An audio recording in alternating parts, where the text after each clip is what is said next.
விவசாயம் பயிரிட நெல் பயிரிட மண்ணில் சேடை ஓட்டுகிறார் டிராக்டரில். ஓட்டிய சேடை அண்டை வெட்டுகிறார். அண்டை என்றால் மறிச்சு கழிப்பது. இங்கே தான் நெல் பயிர் நடுவாங்க.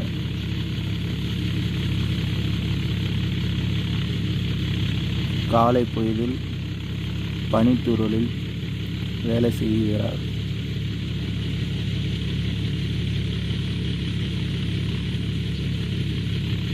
காலையிலே எவ்வளோ அழகாக இருக்கு பாருங்க.